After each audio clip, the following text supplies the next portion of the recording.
All right, let's answer some questions from our listeners.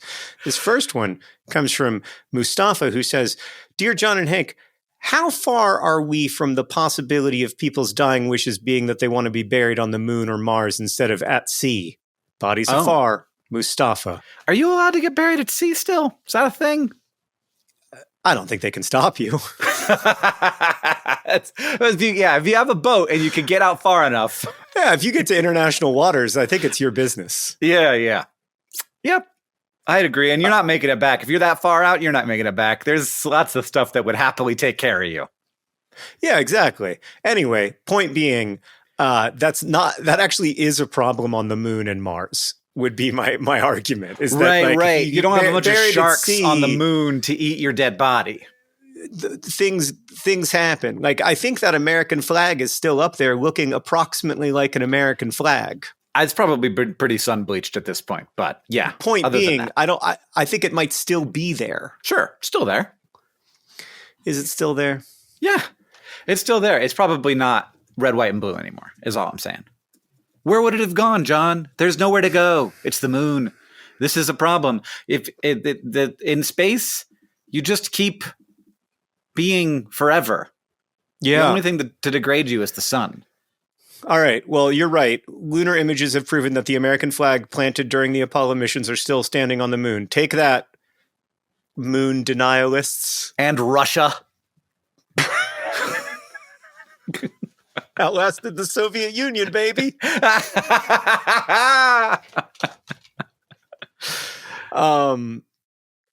I think we're a ways away just because it takes a lot of time to get the ashes. Yeah. It's a lot of work to get the ashes to the moon. But I bet by the time I die, assuming the policy genius actuarial tables are correct, by the time I die, I bet you can get shot to the moon. Yeah, I mean, a whole body hard. Some ashes. No, just your ashes. Oh, yeah. Ashes. Yeah, and also, like, ashes are weird because, like, at what point is it enough ashes to count as you anyway? You're not going to get all of you. So if you just like a thimble full of like a bunch of different people, easy peasy. We could. Moon is hard. Stark. Space easy.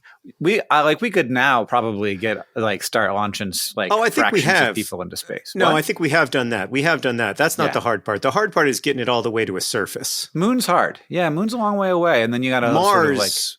Almost impossible with current technology. Not really on the unless you're real sneaky and you work at NASA. You can sort of like stick a thimble of ashes in there. Yeah, but not till 2028. I don't think that's till 2028. God! At this point, I'll let it count. I will tell you right now, Hank. If we get human ashes to the moon by 2028, we can keep the podcast name Dear Hank and John. But if we don't get any form of humans to the moon, it's Dear John and Hank forever.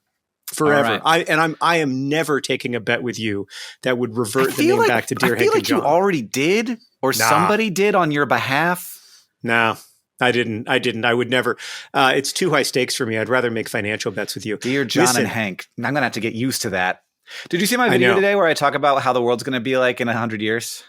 Yeah, I thought it was great. I really enjoyed it, except there were a couple things I completely disagreed with. So first off, you said that in 100 years, people won't get colds, which is the most ludicrous, unbelievably, coming. Hank, respectfully, I will rename the podcast Dear John and Hank if in 100 years people don't get colds. Let me give you a sense of like, I just don't think you have a historical sense of medical of how medical progress works. Okay. I think what you fail to understand is how much time passes between something happening and something being widely implemented. Mm-hmm. And I also think you underestimate the actual challenge a little bit. So tuberculosis, I'll give you an example. My special interest. Tuberculosis. I think in 100 people. I think in 100 years, people will still get tuberculosis, though I don't think that they will die of it very much. So your argument is that people won't get colds; they'll just still get tuberculosis. Yeah, they won't get viral illnesses; they'll just still get bacterial infections by the billion.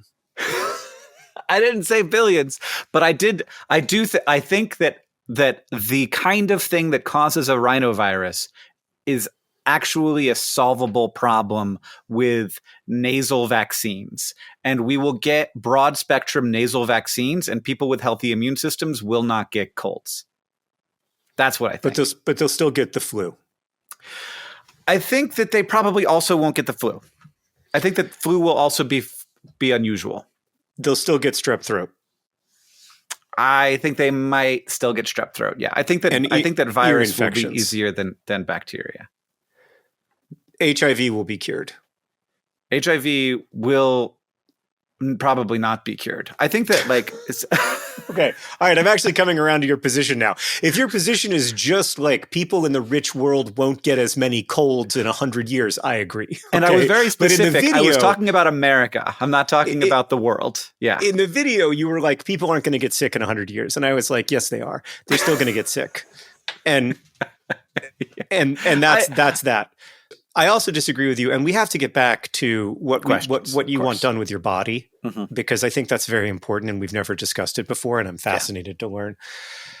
But just the other thing that I thought you definitely got wrong was that I think in 100 years, the biggest thing people will think is they will be astonished by the level of global inequity. That's my hope anyway, that they will be absolutely astonished that there was a 40-year delta in life expectancy depending on where you were born. My argument against that is that we don't think that about 100 years ago. Like the average person doesn't think, oh my God, we didn't have it 100 years ago. There wasn't a 40-year delta 100 years ago. There wasn't. There was a 27-year delta. It has gotten worse. The delta has gotten worse, but the average age at death has gone up. Well, yeah, Mr. Pollyanna, everything's beautiful. Of course, the average age at death has gone up. Now, let's get back. Now that I've made my 2 points, I'm not going to allow you a rebuttal, and instead we're going to get back to what you want done with your one wild and precious corpse. I think, for a long time, I was a real believer in the fact that my wild and precious corpse should be scattered in some place in a local, that was special to me. Yeah. But I think at this point, I think I've come around to the idea that I should have a gravestone. Just so all your adoring fans have a place to visit. Well, I mean, especially if I die younger, which is sort of the thing that I'm worried about right now. That Jesus Christ. God, I had cancer and I can't.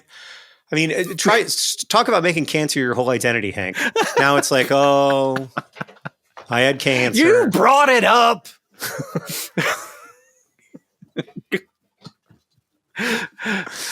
All right, go ahead. Then I like if I have a lot, if I have a lot of people who I feel like that it'd be nice to give them a place to go to. But you didn't feel that about your family, apparently. No. That's what I mean. My family and my friends. Okay. Yeah. All right. Okay. Yeah. That's how I've always felt, is like, I like having a place to go to visit my ancestors. And I would like to have a place for my descendants to go to visit me as an ancestor. But I used to be such a Pollyanna that I believed that by the time I died, everyone who I loved would already have died. That's hilarious. That's hilarious. I assume, I think correctly, that I'll go before everyone else in my nuclear family. I mean, I freaking hope so. That's your yeah, I mean, I for a long time I didn't have a child, so there was that. But I think there actually is an element of as being a sort of I like the idea that Missoula would get me, Yeah, that's where Hank Green is buried. Yeah, and that'll probably be enough.